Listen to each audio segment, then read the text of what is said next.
So guys अभी हम लोग जा रहे हैं यात्रा शुरू करने माता वैष्णो देवी की। सो हम पहुंच गए हैं दार्शनिक गेट और यहीं से हम माता रानी की यात्रा शुरू करेंगे। ये ब्लॉग काफ़ी स्पेशल होने वाला है, तो हमारे पूरे ब्लॉग में बने रहिएगा और माता रानी की वर्चुअल यात्रा का आनंद लीजिएगा। तो चलिए यात्रा स्टार्ट करते हैं और कमेंट में एक बार जय माता दी ज़रूर लिख दीजिएगा। तो अभी हम लोग आ गए हैं दार्शनिक गेट पर और यहीं से जो माता रानी की यात्रा है वो शुरू होती है। माता रानी की जो यात्रा है वो कटरा से भवन तक 12 किलोमीटर की है और भवन से भैरवनाथ मंदिर तक 2 किलोमीटर की है। तो कुल 14 किलोमीटर की पैदल यात्रा है। सो ये बाणगंगा चेक पोस्ट है। यहाँ पर आपका जो लगेज और यात्रा पर्ची है वो चेक होती है। तो हम भी चल रहे हैं चेक पोस्ट की तरफ एंड जो भी हमारा लगेज है, यात्रा पर्ची है, उसे चेक कराते हैं। देन उसके बाद हम लोग अंदर एंट्री करते हैं। सो अभी चेक पोस्ट पर हमारी चेकिंग हो गई है और अब हम कर रहे हैं यहाँ से माता वैष्णो देवी की यात्रा शुरू। यहाँ पर थोड़ा आगे जाकर आपको घोड़े, पालकी और बच्चों के लिए स्ट्रोलर मिल जाते हैं, जिनकी बुकिंग आपको बुकिंग काउंटर पर करानी पड़ती है। यहाँ इनका जो रेट है वो यहाँ बोर्ड पर मेंशन किया हुआ है और इनका जो रेट होता है वो फिक्स होता है। सो हमने अपने दोनों बच्चों के लिए स्ट्रोलर बुक किए थे, जिनका रेट भवन तक 540 रुपये और अर्धकुंवारी तक 340 रुपये था। सो हमने अर्धकुंवारी तक के लिए स्ट्रोलर बुक किया था।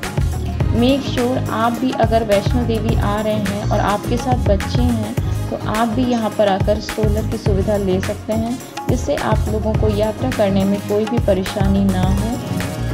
सो वैष्णो देवी की यात्रा शुरू करने के बाद आपको कुछ दूरी पर खाने पीने के ढाबे, फ़ोटो स्टूडियो, मेडिकल स्टोर, प्रसाद और भी सारी चीज़ों की सुविधा मिलती रहेगी, जिससे आपको यात्रा करने में कोई भी परेशानी नहीं होगी।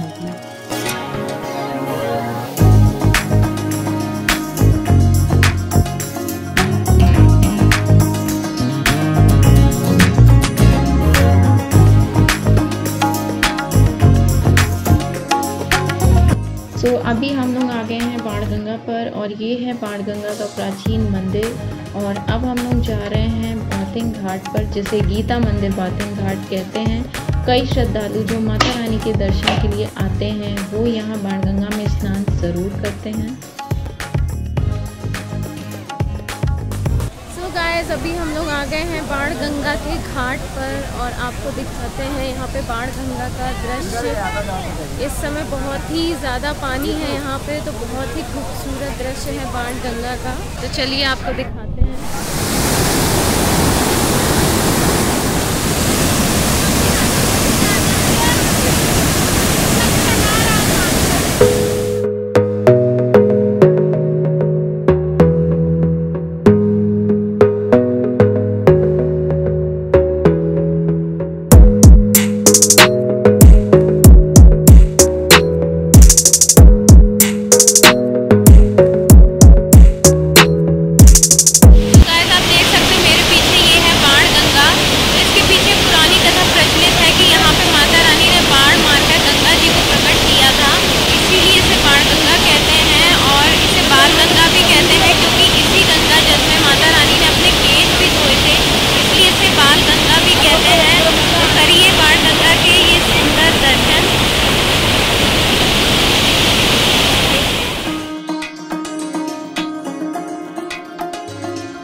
अभी थोड़ी देर यात्रा करने के बाद हम लोग थक गए हैं, तो यहाँ पे हम लोग बैठ गए हैं नींबू पानी पीने के लिए, क्योंकि यात्रा में आपको अपने आप को हाइड्रेट रखना भी बहुत ज़्यादा ज़रूरी है। तो अगर आप लोग अपना हाइड्रेशन का ध्यान नहीं रखोगे तो डिहाइड्रेशन की वजह से आपको पानी की कमी भी हो सकती है। इसलिए मेक श्योर जब भी आप यात्रा पे जाएं तो आप नींबू पानी वगैरह ज़रूर पिए।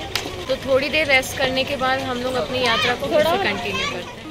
सो 2-3 किलोमीटर की यात्रा करने के बाद हम पहुंच गए हैं चरण पादुका मंदिर।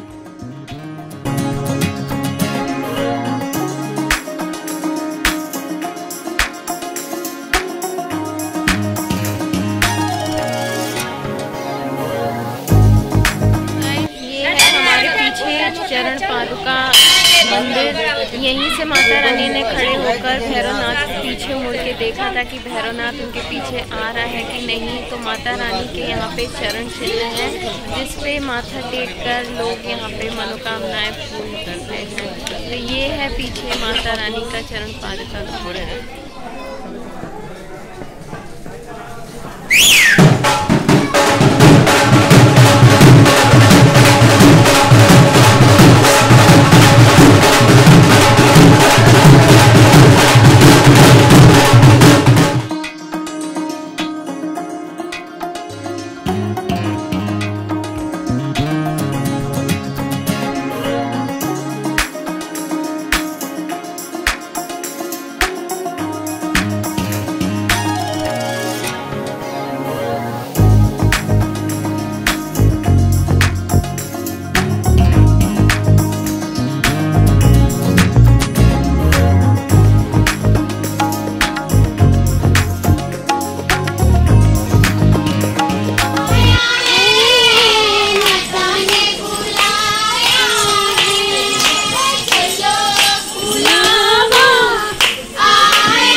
तो यहाँ से आप कटरा का ये सुंदर नज़ारा देख सकते हैं। यहाँ से कटरा बहुत ही सुंदर दिखाई दे रहा था।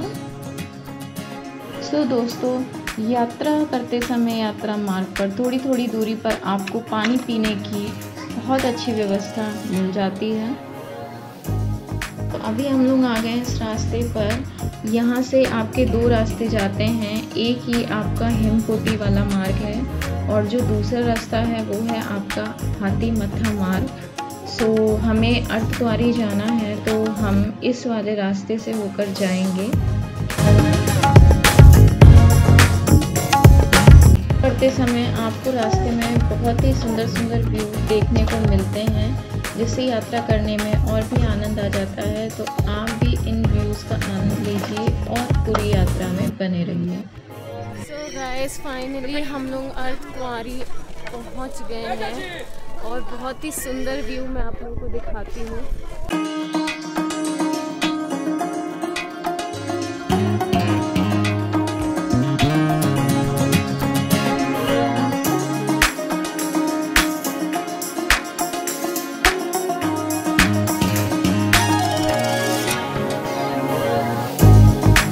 तो दोस्तों, अभी हम लोग पहुँच गए हैं अर्धकुंवारी मंदिर और यहाँ पर आपको ये रेस्टिंग एरिया मिल जाता है जहाँ पर आप रुककर रेस्ट कर सकते हैं।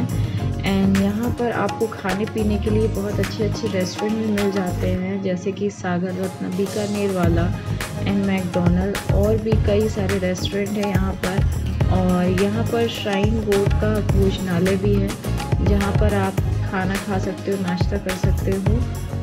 और यहाँ पर आपको रहने के लिए निःशुल्क यात्री निवास भी मिल जाते हैं।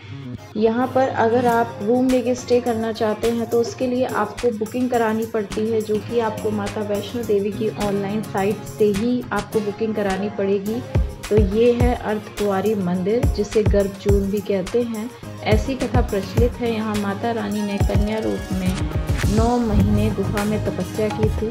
तो यहाँ पर श्रद्धालु उसी गुफा के दर्शन करते हैं। यहाँ दर्शन के लिए आपको पर्ची कटवानी पड़ती है और फिर आपका नंबर आने पर ही आप यहाँ पर दर्शन कर सकते हैं।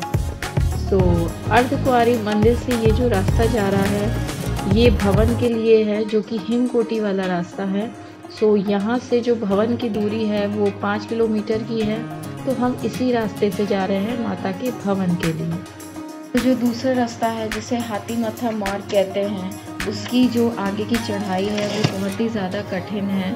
और जो आपके घोड़े, पालकी और पिट्ठू होते हैं वो हाथी मथा वाले मार्ग से ही जाते हैं। तो ज़्यादातर यात्री हैं वो हिमकोटी वाले मार्ग से ही यात्रा करते हैं, क्योंकि इस मार्ग से यात्रा करना बहुत ही आसान होता है और इस मार्ग पर आपको चढ़ाई कम देखने को मिलती है।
तो दोस्तों, यात्रा के दौरान मौसम में भी बहुत चेंजेस देखने को मिलते हैं। सो मेक श्योर चढ़ाई के दौरान आप अपने साथ हल्के गर्म कपड़े ज़रूर रख कर लाएँ, ताकि आपको ऊपर भवन में कोई परेशानी ना हो। तो गाइस, हम लोग पहुंच चुके हैं माता रानी के भवन पर। तो दोस्तों, ये है भेंट शॉप। जब भी आप माता रानी के दर्शन के लिए जा रहे हैं तो आप यहाँ से भेंट व प्रसाद ले सकते हैं। यहाँ पर आपको अपना सामान रखने के लिए लॉकर की सुविधा मिल जाती है। माता रानी के दर्शन के लिए आपको अंदर बेल्ट, पर्स और कैमरा, मोबाइल कुछ भी ले जाना अलाउ नहीं होता है, तो वो आप लॉकर में रख सकते हो। यही मनोकामना भवन के बगल में आपको निःशुल्क रहने की सुविधा मिल जाती है श्राइन बोर्ड की तरफ से। तो अभी हम लोग आ गए हैं दुर्गा भवन पर। हमारे साथ जो बच्चे थे वो बहुत ही ज़्यादा थक गए थे। सो अभी हम लोग खाना वगैरह खाएंगे और यहाँ पर रेस्ट करेंगे। उसके बाद हम लोग करेंगे मॉर्निंग में माता रानी के दर्शन। और ये है दुर्गा भवन के अंदर का व्यू। यहाँ पर आपको निःशुल्क रहने की व्यवस्था मिल जाती है। आप यहाँ से कंबल भी ले सकते हो, जिसका जो पैसा होता है वो कंबल लौटाने के बाद आपको रिफंड हो जाता है। और इसी के अंदर आपको लॉकर की भी सुविधा दी होती है। सो अभी हम लोग जा रहे हैं तृप्ति भोजनालय, जो कि दुर्गा भवन में ही है। सो यहाँ पर यात्रियों के लिए बहुत ही अच्छी व्यवस्था बनाई गई है। सो खाना खाने के बाद हम लोग रेस्ट करेंगे। सो मिलते हैं आपसे मॉर्निंग में माता रानी के दर्शन के बाद। जय माता दी। आयांश निकंदर, आयांश, आयु, आयु है, ज्योति जी आयु है, प्याली जी आयु है। दोस्तों, आप भी करिए माता रानी के इस पिंडी स्वरूप के अद्भुत दर्शन। जय माता दी। सो दोस्तों, अभी बज रहे हैं सुबह के 4 और हमने माता रानी के दर्शन कर लिए हैं। माता रानी के दर्शन बहुत ही अच्छे हुए हैं। अंदर मोबाइल फोन वगैरह कुछ भी ले जाना अलाउ नहीं है, बट माता रानी की जो पिंडी स्वरूप के दर्शन है वो बहुत ही अद्भुत हुए हैं। और मैं माता रानी से प्रार्थना करती हूँ कि वो भी आप लोगों को जल्द से जल्द दर्शन के लिए बुलाएं और आप सबकी मनोकामनाएं पूर्ण करें। तो अब बस थोड़ी देर बाद हम लोग भैरव बाबा के दर्शन के लिए निकलेंगे। एंड भैरव बाबा के दर्शन के लिए हम रोपवे से जाएंगे या फिर हम पैदल यात्रा करके जाएंगे, ये आपको इस ब्लॉग में आगे पता चल जाएगा। तो ब्लॉग में बने रहिएगा। तो मिलती हूँ मैं आपसे थोड़ी देर में, तब तक के लिए जय माता दी।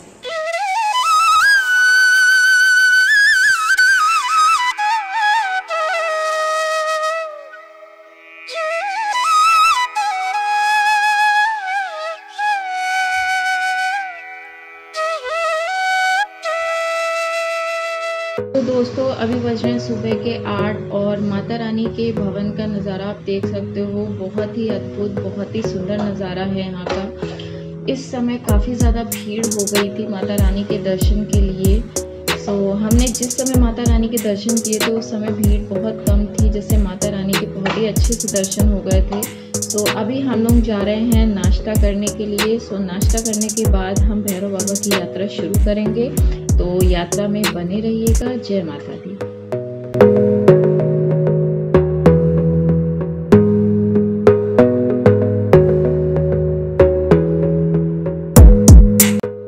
भैरव बाबा की यात्रा के लिए हमने बच्चों के लिए फिर से स्ट्रोलर कर लिया था, और स्ट्रोलर का चार्ज जो हमें पड़ा था वो 240 रुपये पड़ा था भैरवनाथ मंदिर तक। क्योंकि भैरवनाथ की जो चढ़ाई है वो बहुत ही ज़्यादा खड़ी है और कठिन है, तो हम लोग कर रहे हैं पैदल यात्रा।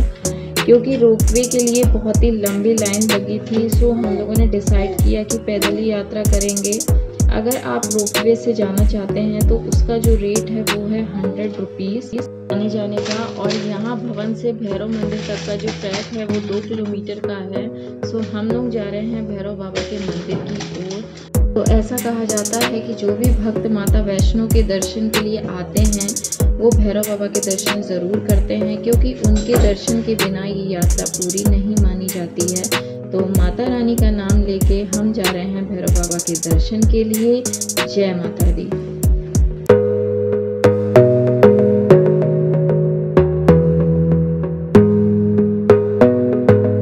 दोस्तों फाइनली हम लोग पहुंच गए हैं भैरव बाबा के मंदिर, और भैरव बाबा के बहुत ही अच्छे से दर्शन हो गए थे। यहाँ भैरव घाटी पर आप इन खूबसूरत नज़ारों का आनंद ले सकते हो। सब तरफ बादल ही बादल दिखाई दे रहे थे, और यहाँ पर लोग फोटोग्राफी भी कर रहे थे। ये है भैरवनाथ का मंदिर। तो अभी भैरव बाबा के दर्शन के बाद हम लोग वापस जाएंगे कटरा।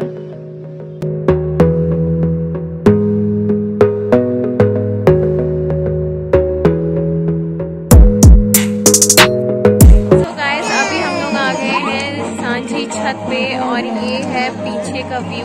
पीछे गाइस आप देख सकते हो, पीछे पूरे के पूरे पीछे बादल छाए हुए हैं, एंड बहुत ही अच्छा लग रहा है, ठंडा ठंडा सा। एंड आप भी यहाँ के व्यू को एंजॉय कीजिए।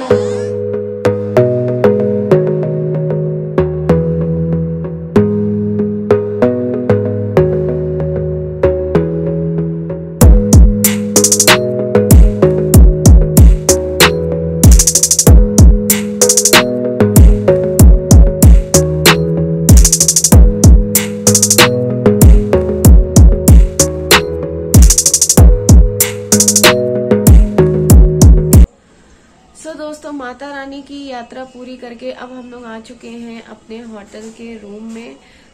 आई होप कि आप लोगों को भी इस माता रानी की पूरी यात्रा में बहुत ही आनंद आया होगा। वीडियो पसंद आए तो वीडियो को लाइक करिए, शेयर करिए, एंड कमेंट में जय माता दी जरूर लिखिएगा। चैनल को सब्सक्राइब जरूर करिएगा। तो मिलती हूँ मैं आपको अपने नेक्स्ट ब्लॉग में। तब तक के लिए जय माता दी। Take care.